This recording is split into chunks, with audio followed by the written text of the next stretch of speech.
Well, me, I'm agriculture because I love Okay, good food. you're agriculture. I love good food, you understand? So sitting there and talking about agriculture, I'm already in my element because I've come to think of it. This used to be the mainstay of Nigerian economy even before the advent of oil in Nigeria, you understand? And whether you like it, man must work. Basic.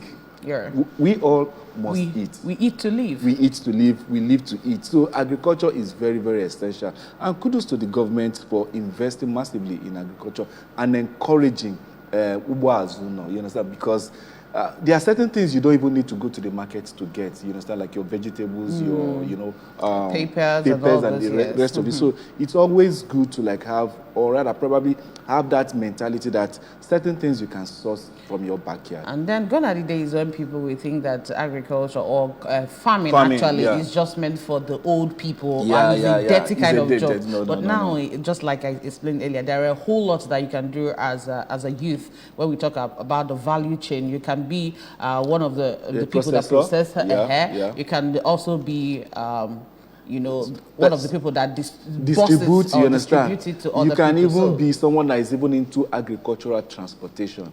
Now, networking is also part of agriculture. You sit down at your home and then you make orders for what you want and it's being delivered to you because the farmer there definitely wouldn't be bringing everything to farm. So there are people that are already filling that gap, you understand? When they produce, you call them and then they deliver to you fresh from the farm. Yeah, they start like as a middleman between the farmers and the people, the customers. Yes, the consumers. All right, we have our guest seated right here in the studio this morning. She is, of course, she's a female farmer because we are looking at how we are going to encourage female farmers in just all over Nigeria, not just in Anambra State. And we have seated right here with us this morning, Jidechukwu Nwabeze.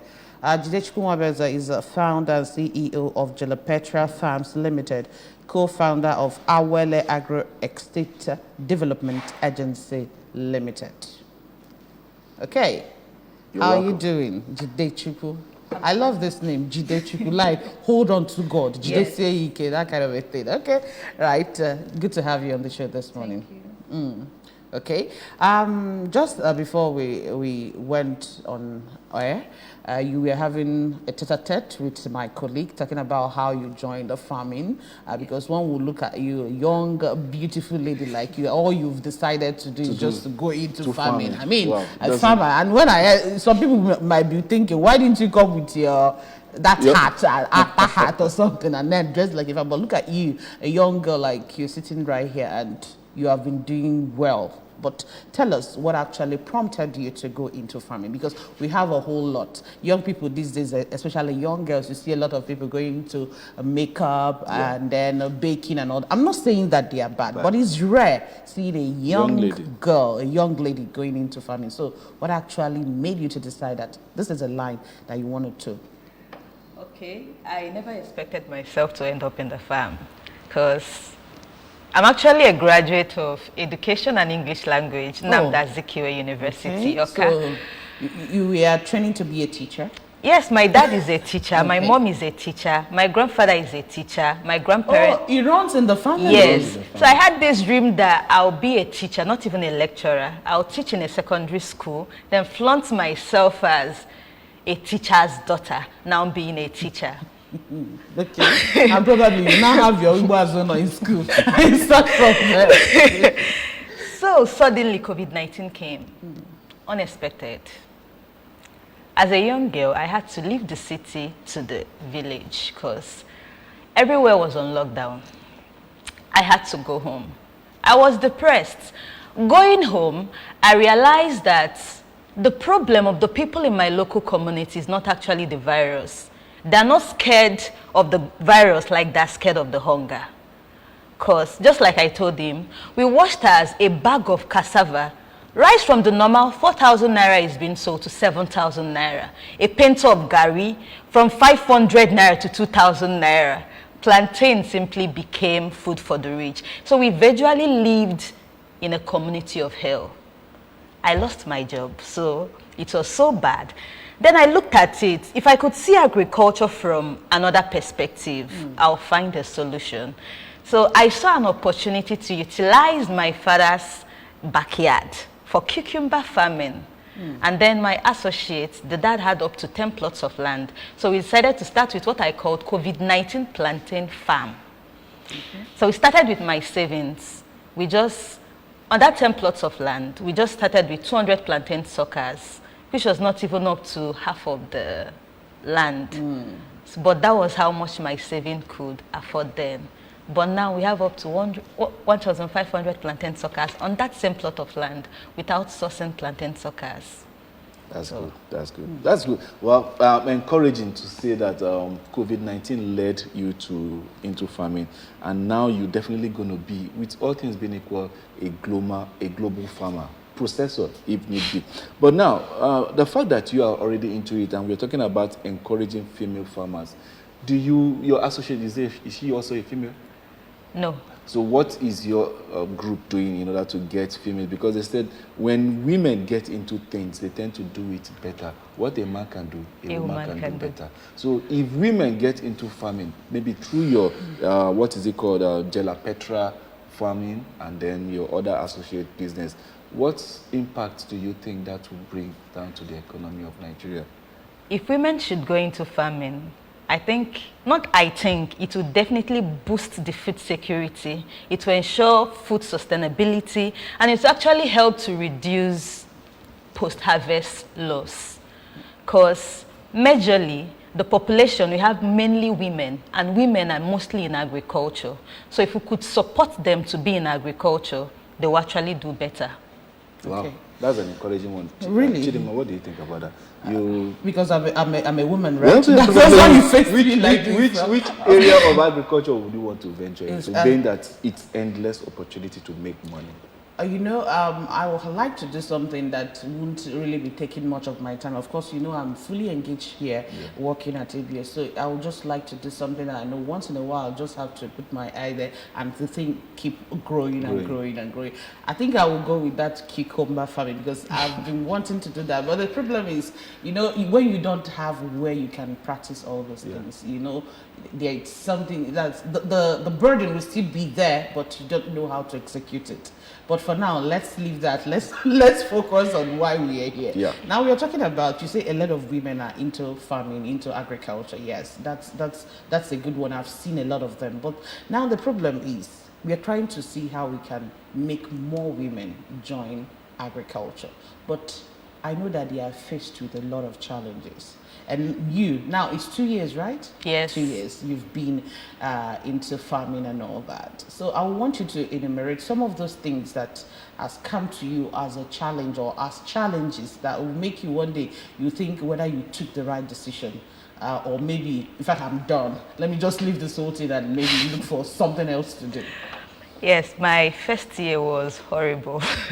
I almost gave up on farming, but I was resilient enough to stand because I didn't have the proper knowledge needed to go into agriculture. I've always heard cucumbers, cabbage cannot do well in the east. It's only meant for the north.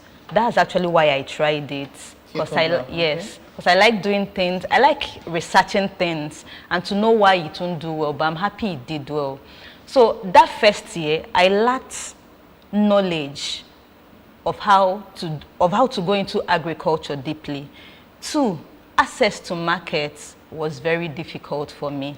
And then 3, I realized I practiced a form of agriculture that is not sustainable. I didn't know what it means to practice crop rotation, integrated farming, that would actually help me to reduce costs. Okay. And then it was equally difficult to form partnership with people. I don't know how to go about it. And then fund to expand was actually very difficult for me. So, and that's why I actually started a campaign I tagged, Plant a Seed, Save the Environment and Feed the Nation. Here I actually bring women together and youths, then teach them about sustainable agricultural practices, how they can access funds, because I've been able to access funds that has helped me expand to this extent. I'll teach them how to access funds, where they can go for trainings and then be mentored. Because it's not just about assessing fund. Will you be able to utilize this fund? That was another problem I know I face. If you should be given 1 million naira, what will you use it to do that would get you 2 million naira within the shortest period of time? Okay. Yes, and then I'll teach them value chains of agriculture. It's not enough to plant pepper and tell me that you couldn't sell the pepper and then everything got spoiled. Why not grind it? Dry it? Yes, process it. It's not enough to tell me that rearing fish is not profitable. How can I be feeding my fish for like 6 months and still you can't get the market for it? Why not dry it and then sell as dried fish? So I think that's... So in other words, you're telling me that before one will want to venture in something like this, you need to have training, or you need to have a mentor, someone that you go up to for advice on how to handle such a thing. Yes, because I actually met a mentor last year in Ogun State that I went to. I'm actually a certified soilless farmer because I went for 3 months training. You said soilless farming. Okay, you still explain that one, but go ahead.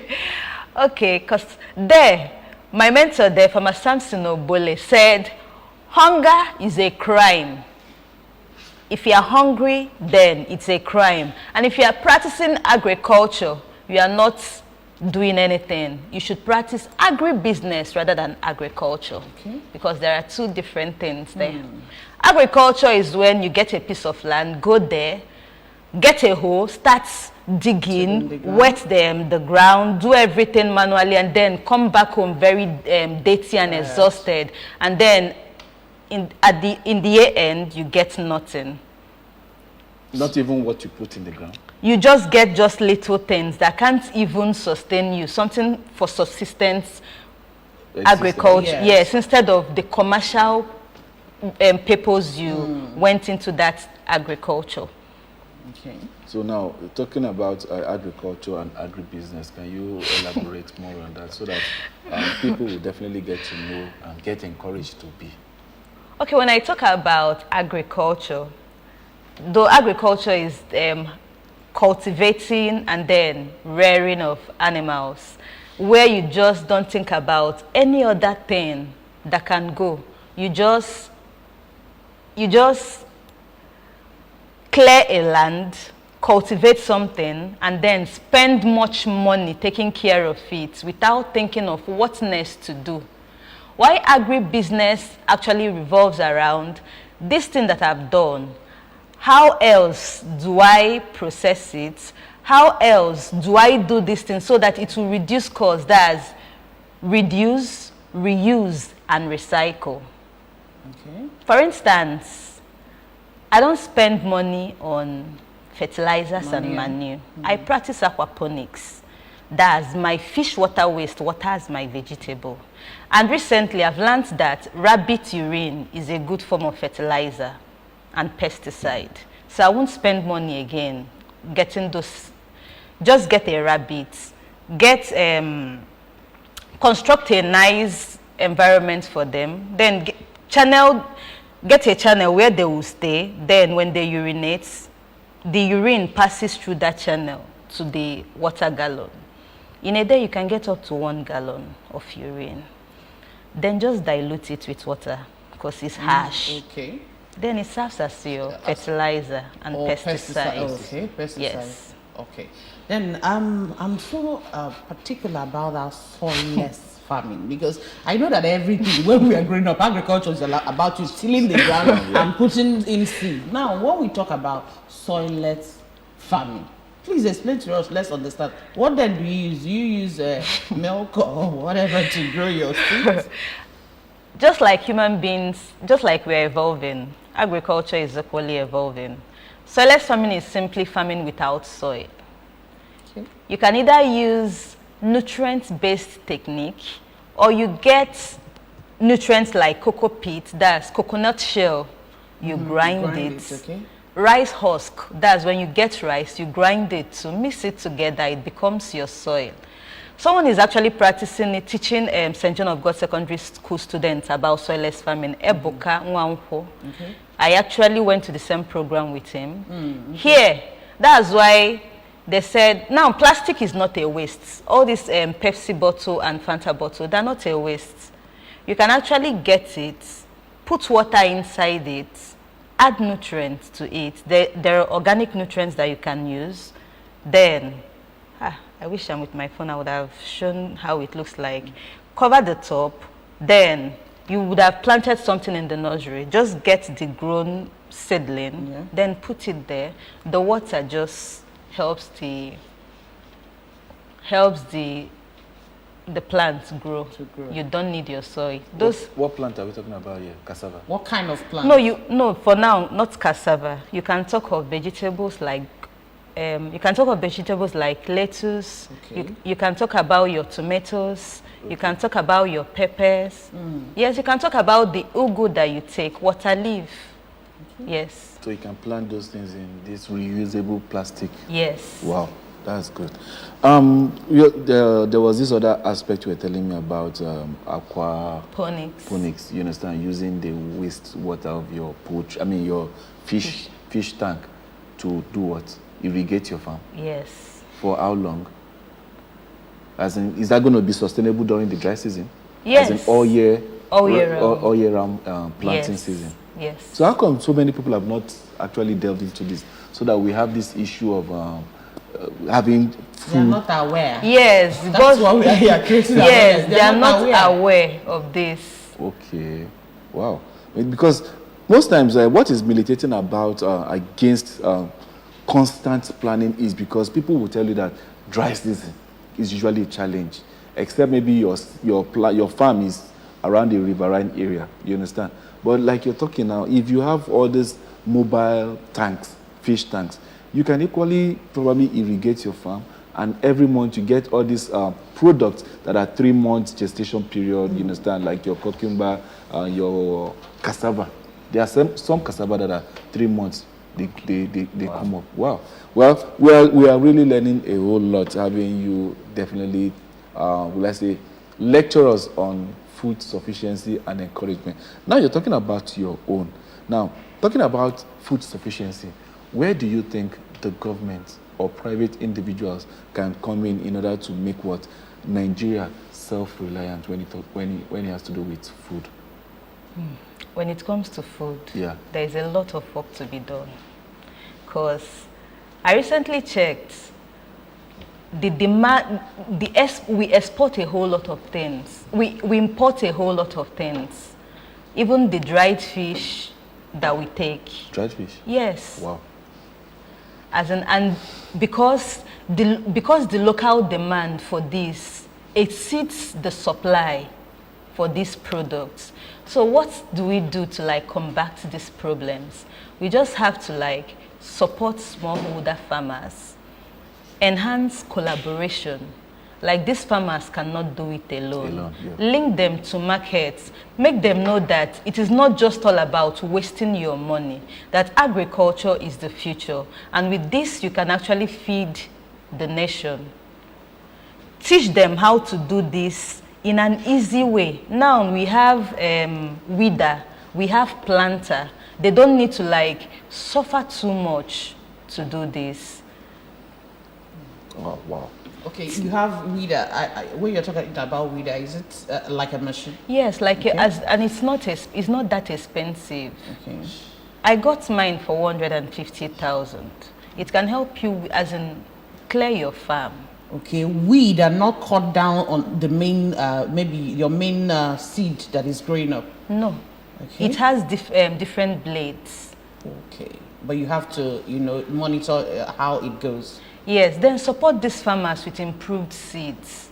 Yes, I still want to come to that, because when we talk about farming, it's not all about you going to the market and getting ugu seed or getting all those things, and when you plant it at the end of the day, you won't have anything to harvest. So when it comes to, because I asked you some of the challenges that are being faced. You talked about funding and so many things. When it comes to seedlings, and now because I know that we have improved seedlings that can help you to have good yield at the end of the day. So how do you go about sourcing for these seedlings, and how can people also get good seedlings so that we have a robust productivity at the end of the day? It boils down to having the right network and connecting yourself with people that would enlighten you on how to go about this. My first cucumber was a disaster because I thought, no, my second cucumber, because I thought that if you plant, you can still get the seed and then replant. Okay. So it was someone that linked me to someone working with East-West seed. They sell improved seeds, and they have various locations in Owerri, even Anambra, Benza Farms at Newi. They sell seeds that are good. It's just left for us to like connect with each other and then tell ourselves where we can get, where our knowledge doesn't cover. We can tell this person, you can get it here, you can get it here. So are you saying Nigeria to be able to tackle this hunger that is facing us now, because presently the cost of living, food prices are skyrocketing. So do you think that we have what it takes, you understand, to arrest this situation before we even begin to think of exporting? Yes, we have what it takes to do this. Farmers just need support to work well. Just like there is this training I recently went for in Lagos, Jamin Firms, Women in Africa.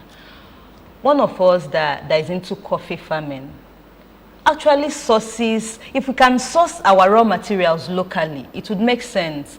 She's the one actually sourcing coffee from Taraba, whereas the coffee we take here, they're all imported. But for the fact that she now looked at it, how do I create a local brand that will source this coffee from Nigeria rather than importing from China? She now started researching. If we can go into research and development, we'll see that there are places that we can invest in. Help them establish, teach them, educate these farmers, because most of them are illiterate. All they know is to plant. Teach them, give them seeds, let them grow. When they grow it, outsource it from them. If you have the right markets, don't allow them to start looking for markets and then at the end it spoils. Last week I went to get bell pepper from Nodu market. I realized that all the bell peppers they got are already spoiled because they don't even know how to sell it or who to sell it to. Yes, cost of living is expensive. Why not teach people home gardening? Now you don't need large expanse of land to go into agriculture. You can maximize space by farming in bags. Soilless farming, hydroponics is quite expensive. But why not start little? Like mine, I used my sack, used my, what do I call it, wood.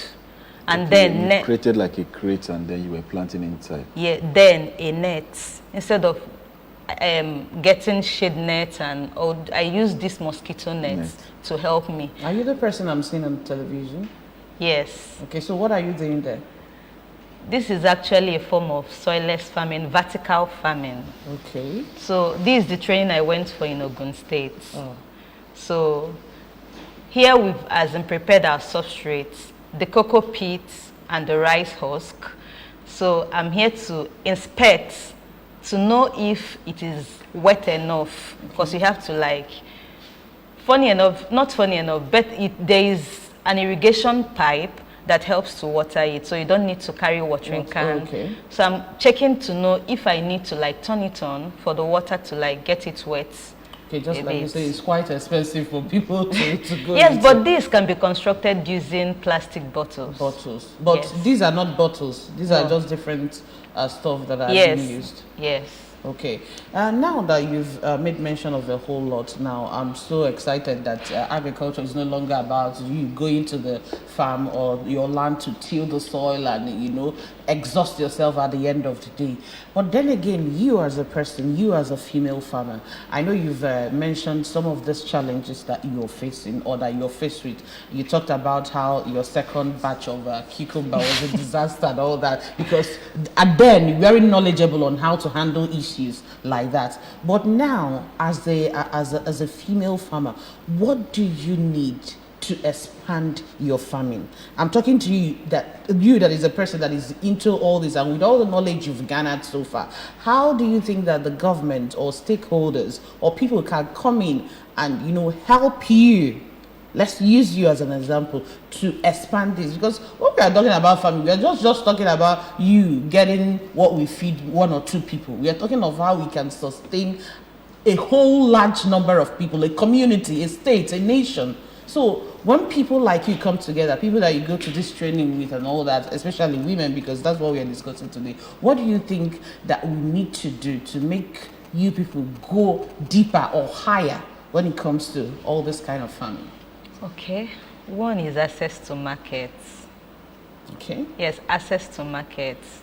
And then this enough visibility to help people know that there is someone here in Anambra that is into farming, and then can collaborate with me to achieve my dreams. I have up to 150 plots of land owned by me and my associates at Ifito Ogwari. Look, yes, but I only use 80 plots because I don't have enough fund to grow all of them. But I have this project in mind, this plant a seed, save the environment and feed the nation. I actually have it that for like a period of 1 month, I can actually get youths, those aspiring farmers, allocate them some plots in that area, then give them practical teaching on how to go into agriculture, what it takes, and then at the end, they sell what they have planted, and then they take the profits from it. But I can't achieve this project on my own. I would need support to carry out this my project. I will need access to market. I will need to collaborate even with the state government, private individuals to make this dream possible.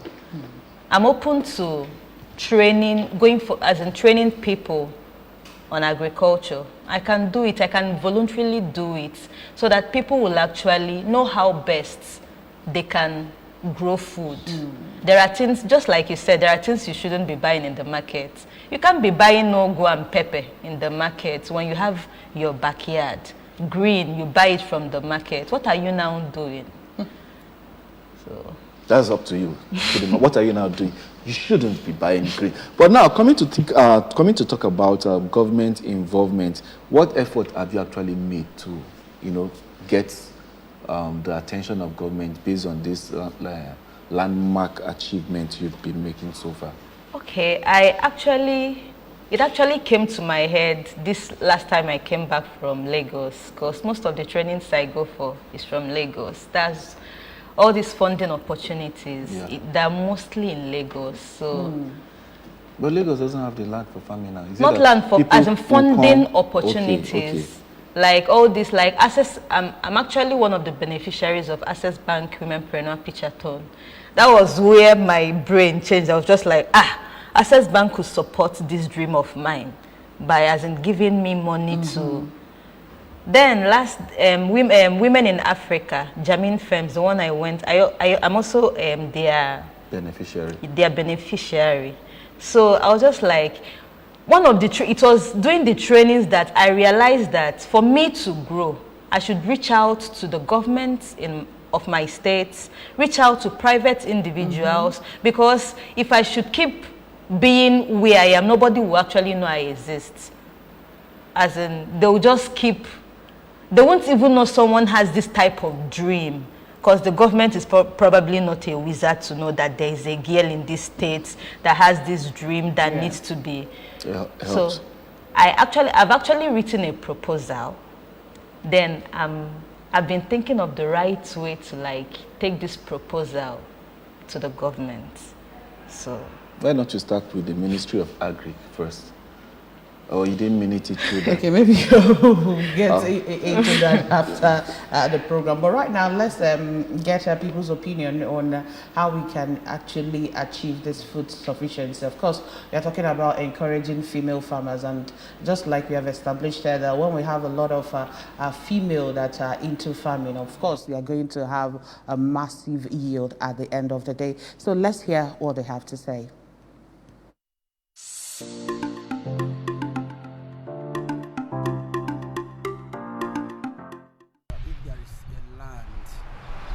where the youth can say, this is where I can cultivate or farm one or two things. It will be better for them, for us to encourage them, because if we are encouraging them without giving them provision where they will farm, it's of no use encouraging them because they will not farm on the main road or in the house. It's for us to go to the rural area and sensitize the youths and tell them about the need and the benefit of farming. It starts from the parents. Because I in particular, I start from my grandmother. Because when the parents will be attending to their farm, they go along with the junior, the small kids. They will be practicing it gradually. But from the present day today, many of we fathers, we don't go to farm. We believe in buying from the market. Even the mothers, the same thing. You see, to encourage it, then the government will come in to improve agriculture, both primary, secondary, and above. If you fail to do so, we cannot get anything out of it. During my own time, we have garden in this primary school. We have where we plant corn, many types of vegetables, you see. But today, there's nothing like farming in primary school. So it's in secondary school. Nothing like that. And if you see anybody do agriculture, no work. I myself, when I graduated, I ventured into agriculture. So it's very important for females to venture into agriculture because everybody needs food, and food is very scarce now in the country. What I mean of food is scarce is that the demand for food is high, but the supply is very low. Like us in the southeast now, we barely venture into agriculture. Everything about agriculture we bring from the north. So it's a very, very profitable business for young females right now to venture into agriculture. Maybe we would say because of money you won't venture into agriculture, but government has made plans for agricultural loans and other stuffs. There are so many agricultural loans that people don't know about. So it's high time we start growing what we eat. It's very, very profitable now. Like right now, rice farming, poultry farming, fishery, it's very, very profitable right now. Everybody eats fish, everybody eats rice, everybody eats crops. So it's very profitable and nutritious too. So it's something that females should venture into. No one needs any person to advise him or her to go into agriculture, because agriculture is the way to go. That is the game changer going by the situation in Nigeria. Without agriculture, the society cannot survive. Government should subsidize agriculture.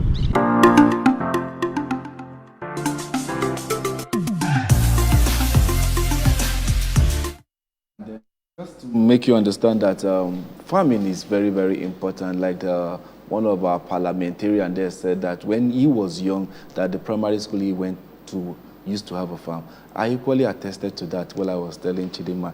Unfortunately, she said she didn't go to that kind of school that I went to. But then, farming is an important part of it. I farmed as a primary school pupil. I did that as a secondary school student. And I'm doing that as an adult right now. And I implore every person out there to pick up an interest in farming so that just like Jidechukwu said here, that we shouldn't be buying tomatoes and buying ugu and buying njao. We can have this at the back of our mind. Quickly before we wrap up, because we have other schedules that are lined up for program this morning. Where do you see yourself in the next decade? In the next decade? Yeah. I should actually be one of the leading providers of agricultural solutions. My farm should be used for agrotourism. I'm working towards it. That's lovely to see. And also, again, because we want to have a lot of young people, especially female, that are into agriculture, do you have any plans of bringing these people together? And probably just like you, I heard you mention that you're willing to voluntarily teach people on how best to go into agriculture. So do you see yourself having something like an academy, or where you can, get these young people who are interested in farming or in any form of agriculture, you teach them, that's like step down all the things you have garnered to these young people? Of course, I've already started it. I actually have a team of young girls, up to 12, okay, that I actually teach. Though it's not in Oka, Newi, Christ the Way Secondary School, Newi, because I believe you change their mindset from that young age to tell them that, see, agriculture is not what you think. It should be a way of life. Like, it's my lifestyle. I don't even see it as something that should be stressful. So I have this dream of equally having, it might not be an academy, because just like you said, in the next decade also, my farm should be open for biogas production and research. So I have it in mind that that agro farm will equally have a place where these young girls, market women, can come. We talk about agriculture, we learn about agriculture and ways to improve agriculture and make it sustainable and profitable. Very important. Important, yes, because you are talking agro-business too. So when you are doing it, in as much as you are getting what you are eating from out of it, you are still talking about money. And then when you get the money, that is what will enable you to have what you use for the next season, And I'm so happy that we have someone like you, a young person like you, talking about agriculture. And I've seen how passionate you are about the whole thing. It's like you have even forgotten that you read English in school. Maybe you actually studied agriculture spiritually and you didn't know. And here you are today with all the knowledge you've garnered, right? And all those seminars and whatever you have participated in. Yes, you've participated in. I'm so impressed that a young person like you can delve into this. It's not all about working so hard, but working smartly. I mean, because from what you have said now, I've seen that you're not just about tilling the ground, but you are looking at other aspects. Yeah. And how it can also benefit you as an individual. And we're talking about food sufficiency. It's all about how we can make sure that we have enough produce that will feed our nation, so that we will not talk about some people dying of hunger and all that. So we want to say a very big thank you to you, Jide Chukwu, for joining us on the show this morning. Jide Chukwu Nwabeze, thank you so much for being here. And we want to encourage you that you need to, open your tentacles and see people that can support you. You said you have 150 plots of land, but you're making use of only 80, remaining about 70. Yeah. So something needs to be done. I myself, in my little way, I can support you, but you really need to, open up and meet maybe some of the stakeholders that are interested in agriculture that can partner with you, and also the Ministry of Agriculture, just like we said earlier, so that this land will not be lying there, waste, and nothing is coming out of it. But thank you so much for coming here, and we are proud of you. Thank you. Okay, my name is Chidinma Oranwa. Thank you so much for being part of the show today. And I'm Majulu Chukwuka. We're saying it's always a pleasure being here. And to you out there, I hope you've learned a thing or two. Make sure you have a little thing to add to what we have talked about today. Tomorrow we'll definitely get to do it again. Bye for now.